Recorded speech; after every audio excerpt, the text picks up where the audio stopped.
अच्छा, तो last video में हम लोग ऑस्मोसिस के बारे में पढ़ रहे थे। दोबारा से आप लोगों को एक ओवरव्यू दे देती हूँ कि ऑस्मोसिस क्या होता है।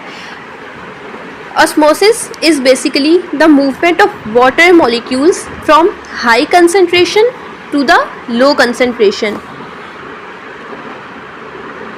Movement of water always occurs down the concentration gradient. Down the concentration gradient का मतलब क्या? हाई कंसंट्रेशन से लो कंसंट्रेशन की तरफ वाटर की मूवमेंट स्टार्ट होगी। अब क्या मतलब है towards the down concentration? That is from dilute solution to the concentrated solution. For example, आप लोगों ने 2 ग्लास ले लिए। ये है ग्लास ए और ये है ग्लास बी। फर्स्ट ग्लास में अच्छा, और दोनों में आपने इक्वल अमाउंट में वाटर डाल दिया। ठीक है, आप लोगों ने क्या किया, 2 ग्लास लिए और दोनों में इक्वल अमाउंट में वाटर डाल दिया। अब ग्लास ए में आपने 1 चम्मच चीनी डाली, ठीक है, और ग्लास बी में 5 चम्मच चीनी के डाल दिए। अब इसको डिज़ोल्व करेंगे तो ग्लास ए के अंदर जो सॉल्यूशन बनेगा वो थोड़ा पतला होगा, ठीक है, और ग्लास बी के अंदर जो सॉल्यूशन बनेगा वो कैसा होगा? थिक सॉल्यूशन होगा। तो ग्लास ए का पतला solution is called the dilute solution, glass B का गाढ़ा सॉल्यूशन, क्योंकि हमने इसमें लार्ज अमाउंट ऑफ सॉल्यूट डाला है, तो it is called the concentrated solution. अब देखें, डाइल्यूट सॉल्यूशन यानी कि जिसमें सॉल्यूट की अमाउंट कम है, तो इसमें वाटर की अमाउंट क्या है? ज़्यादा है। और डाउन द कंसंट्रेशन ग्रेडियंट का मतलब क्या है कि हाई कंसंट्रेशन से लो कंसंट्रेशन की तरफ जाना है ना। तो जहाँ पर पानी ज़्यादा है वहाँ से जाएगा जहाँ पर पानी कम है, यानी कि ग्लास ए से वाटर की मूवमेंट होगी टुवर्ड्स द ग्लास बी, क्योंकि ग्लास ए में पानी ज़्यादा है, या फिर glass A is the dilute solution और ग्लास बी में पानी कम है, या फिर glass B is the concentrated solution.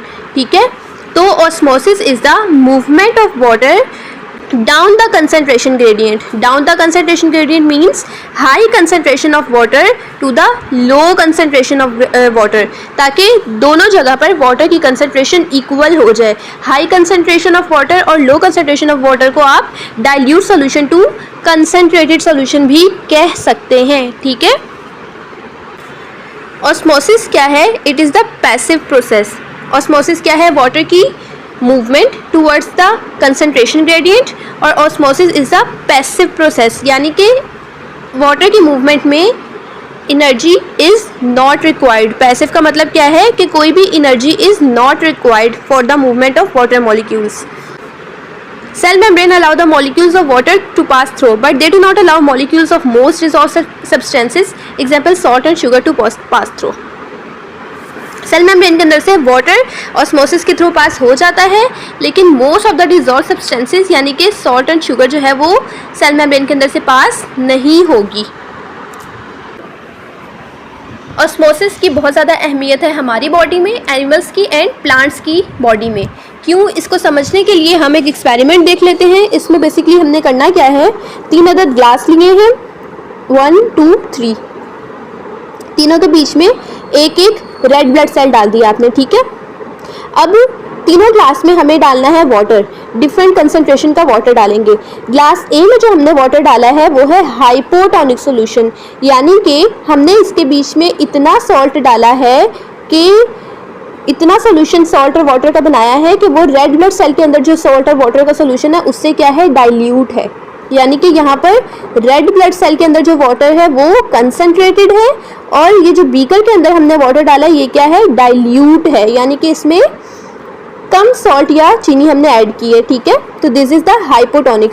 Glass RBC number 1 को हमने ग्लास ए में डाला है, जहाँ पर हाइपोटोनिक या फिर डाइल्यूट सॉल्यूशन मौजूद है। ठीक है, हाइपोटोनिक या फिर डाइल्यूट सॉल्यूशन। ग्लास बी में आपने आइसोटोनिक सॉल्यूशन डाला है। आइसोटोनिक का मतलब क्या है कि आरबीसी के अंदर जितनी कंसंट्रेशन का फ्लूइड मौजूद है, सेम कंसंट्रेशन का फ्लूइड ही हमने उस ग्लास में डाला है, यानी कि इस आरबीसी के यानी कि ग्लास बी के अंदर जो हमने वाटर डाला है वो क्या है? आइसोटोनिक। आइसो का मतलब सेम, आइसोटोनिक सॉल्यूशन का मतलब हमने ऐसा सॉल्यूशन बनाया है कि वो सॉल्यूशन बिल्कुल सेम है रेड ब्लड सेल के अंदर प्रेजेंट सॉल्यूशन के जैसा है। ठीक है, ग्लास 3 में हमने क्या डाला है? एक ऐसा सॉल्यूशन डाला है जिसके अंदर हमने बहुत ज़्यादा सॉल्ट एंड वाटर ऐड किया है as compare to the red blood cell, यानी कि ग्लास 3 के अंदर हमने डाला है कंसनट्रेटेड सॉल्यूशन, ठीक है, कंसनट्रेटेड सॉल्यूशन। अब हमने ऑस्मोसिस में पढ़ा है कि water move from dilute solution to the concentrated solution, ठीक है। तो अब होगा क्या कि जो ग्लास ए है जिसके अंदर हमने ग्लास के अंदर डाइल्यूट सॉल्यूशन है और रेड ब्लड सेल के अंदर कंसनट्रेटेड सॉल्यूशन है, तो अब क्या होगा कि डाइल्यूट सॉल्यूशन जो है वो आरबीसी के अंदर मूव करना शुरू कर देगा, क्योंकि हमने अभी पढ़ा कि water move from dilute to the concentrated solution. अब इसका क्या नुकसान होगा कि वाटर जो है वो आरबीसी के अंदर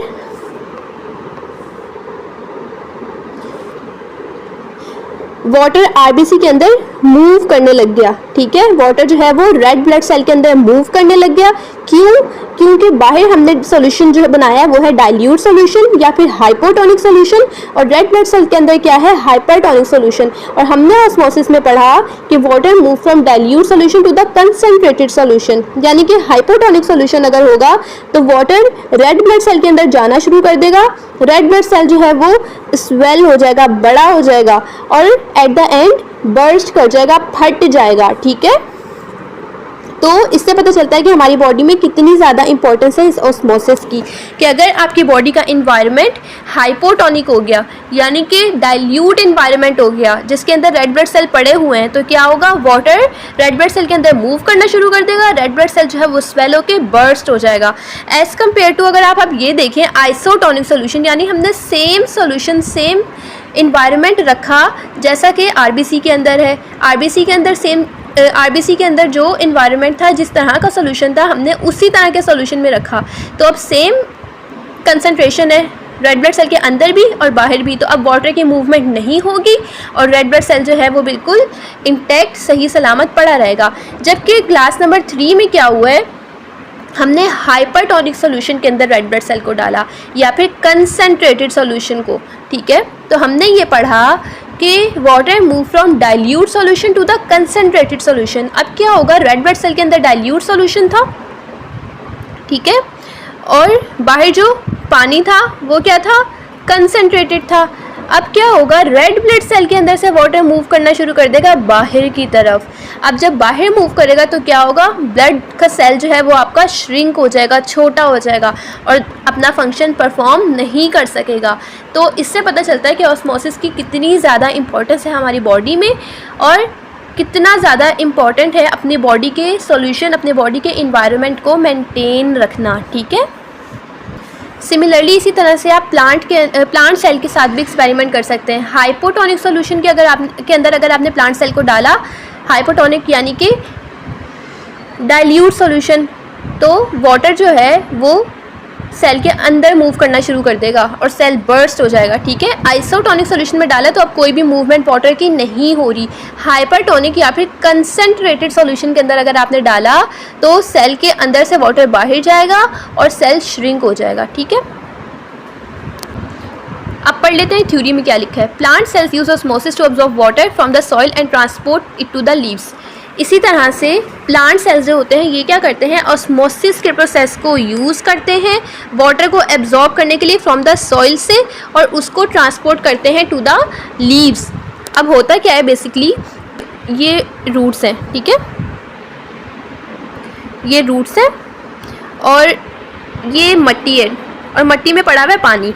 अब क्या होगा, वाटर को जाना है from dilute to the concentrated solution, तो अब ये जो रूट्स हैं प्लांट की, रूट्स के अंदर पानी कम है तो अब पानी सॉइल से एब्जॉर्ब होना शुरू हो जाएगा इनटू द रूट्स, ठीक है। डाइल्यूट कंसंट्रेशन से टू द कंसंट्रेटेड सॉल्यूशन की तरफ जाना शुरू कर देगा वाटर। इस तरह से एब्जॉर्ब होना शुरू हो जाएगा from the soil to the roots, क्योंकि मिट्टी के अंदर पानी ज़्यादा है, रूट्स के अंदर पानी कम है, तो कंसंट्रेशन ग्रेडियंट बन गया। बाहर पानी ज़्यादा है, इसका मतलब है बाहर डाइल्यूट सॉल्यूशन, रूट्स के अंदर पानी कम है तो इसका मतलब है रूट्स के अंदर कंसंट्रेटेड सॉल्यूशन। ऑस्मोसिस का प्रोसेस यहाँ पर इस्तेमाल होगा, पानी जो है वो बाहर से अंदर आना शुरू हो जाएगा to the roots towards the concentration gradients towards the concentrated solution, ठीक है। तो ये बात समझ आ गई कि प्लांट्स क्या करते हैं, ऑस्मोसिस का इस्तेमाल करते हैं to absorb water from the soil और उसको ट्रांसपोर्ट करते हैं different parts of the plant को। अगर हाइपरटोनिक कंडीशंस आ जाएं, यानी कि अगर मिट्टी के अंदर पानी की कमी हो जाए, ठीक है, तो अब क्या होगा, प्लांट्स देखो ये है रूट्स और ये है सॉइल। अब अगर यहाँ पर पानी की कमी हो जाए, ठीक है, यानी कि हाइपरटोनिक सोल्यूशन बन जाए, तो as compare to the roots के अंदर ज़्यादा पानी है, तो पानी जो है वो रूट से निकलकर बाहर सॉइल में आना शुरू कर देगा, जिसकी वजह से प्लांट्स क्या हो जाएंगे, श्रिंक हो जाएंगे, ठीक है। और प्लांट सेल के अंदर क्या होता है, साइटोप्लाज्म भी होता है, साइटोप्लाज्म भी श्रिंक हो जाएगा, और इसी श्रिंकेज ऑफ साइटोप्लाज्म को हम क्या बोलते हैं, प्लाज्मोलाइसिस, ठीक है। तीसरा मेथड जिसके थ्रू सेल मेम्ब्रेन के अक्रॉस मूवमेंट होती है वो क्या है, फैसिलिटेटेड डिफ्यूजन। फैसिलिटेटेड डिफ्यूजन जो है ये भी टूवर्ड्स द कंसंट्रेशन ग्रेडियंट होती है, यानी कि हाई कंसंट्रेशन से लो कंसंट्रेशन की तरफ मूवमेंट ऑफ मॉलिक्यूल्स होगी। लेकिन फैसिलिटेटेड डिफ्यूजन और सिंपल डिफ्यूजन में क्या डिफरेंस है, फैसिलिटेटेड डिफ्यूजन में जो भी मॉलिक्यूल मूवमेंट कर रहा होता है वो करता है with the help of special protein which is called carrier proteins, ठीक है। This is the main difference between the simple diffusion and facilitated diffusion. Simple diffusion में भी down the concentration gradient movement हो रही है, facilitated diffusion में भी down the concentration gradient. Simple diffusion में direct सेल मेम्ब्रेन के थ्रू मूवमेंट हो रही है, लेकिन फैसिलिटेटेड डिफ्यूजन में क्या होगा, कैरियर प्रोटीन्स के थ्रू मूवमेंट होगी। कैरियर प्रोटीन्स कहाँ होंगी, सेल मेम्ब्रेन पर ही होंगी, लेकिन diffusion in case of facilitated diffusion occur through carrier proteins. अब होता क्या है, फॉर एग्जांपल ये इन्होंने डायग्राम बनाई हुई है, this is the cell membrane. Cell membrane पे जो ग्रीन कलर का नजर आ रहा है structure, this is carrier protein.